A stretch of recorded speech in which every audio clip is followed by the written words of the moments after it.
The policy repo rate remains unchanged at 4%, and the stance remains accommodative as long as necessary to revive and sustain growth on a durable basis and continue to mitigate the impact of COVID-19 on the economy while ensuring that inflation remains within the target going forward.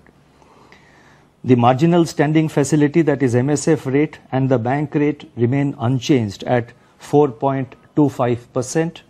The reverse repo rate also remains unchanged at 3.35%. With the worst of the second wave behind us and substantial pickup in COVID-19 vaccination giving greater confidence to open up and normalize economic activity, the recovery of the Indian economy is gaining traction. While vaccine reach is real fault line in the current global recovery, India is in a much better place today than at the time of the last MPC meeting. Growth impulses seem to be strengthening, and we derive comfort from the fact that the inflation trajectory is turning out to be more favorable than anticipated. In spite of global headwinds, we hope to emerge from the storm and sail towards normal times, steered by the underlying resilience of the macroeconomic fundamentals of the Indian economy. Let me now give a brief overview of the MPC's rationale for the pause on policy rate and the accommodative stance.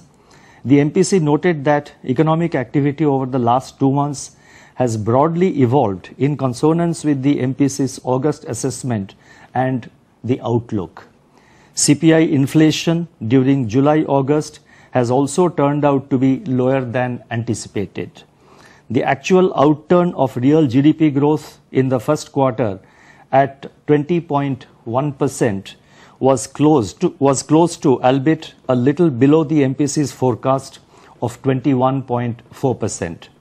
High-frequency indicators for the second quarter of this year suggest that economic activity has gained momentum, supported by ebbing of infections, the robust pace of vaccination, expected record Kharif food grain production, government's focus on capital expenditure, benign monetary and financial conditions, and buoyant external demand. Consumer price inflation softened during July-August, moving back into the tolerance band with an easing of food inflation, corroborating the MPC's assessment of the spike in inflation in May as transitory. Improvement in monsoon in September, the expected Kharif record production, adequate buffer stock of food grains, and lower seasonal pickup in vegetable prices are likely to keep food price pressures muted. Core inflation, however, remains sticky. Elevated global crude oil prices and other commodity prices, combined with acute shortage of key industrial components and high logistics costs, are adding to input cost pressures. Pass-through to output prices has, however, been restrained by weak demand conditions. The evolving situation requires close vigilance. Overall, aggregate demand is improving, but slack still remains. Output is still below pre-pandemic level, and the recovery remains uneven and dependent upon continued policy support. Contact-intensive services, which contribute about 40% of economic activity in India, are still lagging. Supply side and cost push pressures are impinging upon inflation, and these are expected to ameliorate with the ongoing normalization of the supply chains. Efforts to contain cost push pressures through a calibrated reversal of indirect taxes on fuel could contribute to a more sustained lowering of inflation and an anchoring of inflation expectations. Against this backdrop, the MPC decided to retain the prevailing repo rate at 4% and continue with the accommodative stance as stated in the last MPC statement. I would now like to provide an assessment of the growth and inflation scenario. Let me first focus on growth. According to release of National Statistical Office on 31st August, real GDP growth for first quarter of this year, this financial year, at 20.1% exhibited resilience of the economy in the face of the destructive impact, especially in the face of the destructive impact of the second wave of COVID-19. Almost all components of GDP registered year-on-year growth despite a sharp loss of momentum due to the second wave. Recovery in aggregate demand gathered pace in August-September. This is reflected in high-frequency indicators, namely railway freight traffic, port cargo, cement production, electricity demand, e-way bills, GST and toll collections. The ebbing of infections, together with improving consumer confidence, has been supporting private consumption. The pent-up demand and the festival season should give further fillip to urban demand in the second half of current financial year.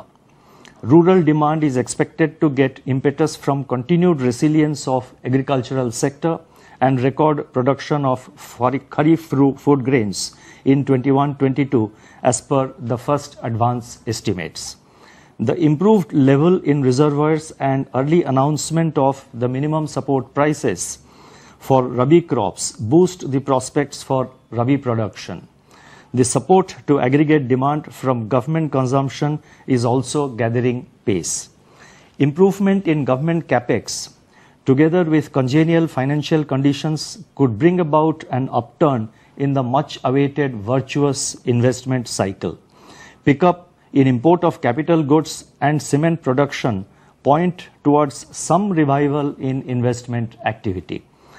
According to our survey results, capacity utilization in the manufacturing sector, which declined sharply in the first quarter of 21-22 under the second wave, is assessed to have recovered in the second quarter, and further improvement is expected in the ensuing quarters. Critical support to aggregate demand also came from exports, which remained in excess of $30 billion for the 7th consecutive month in September 21, reflecting strong global demand and policy support. This augurs well for meeting our export target of $400 billion during the current financial year, that is 21-22. Recovery in services sector is also gaining traction. Gradual pickup in contact-intensive services, together with strong performance of technology-driven sectors, are likely to support the momentum. Impact of elevated input costs on profit margins, potential global financial and commodity markets volatility, and a resurgence of COVID-19 infections, however, impart downside risks to the growth outlook. Taking all these factors into consideration, the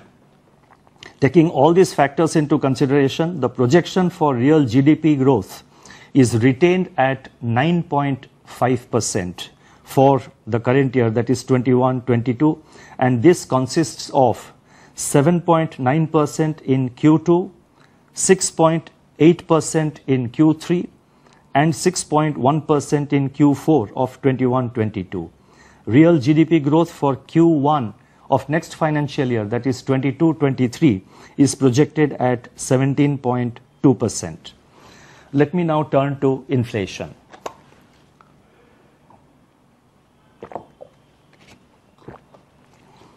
Headline CPI inflation at 5.3% in August registered a moderation for the second consecutive month and a decline of 1 percentage point from its level in June 2021.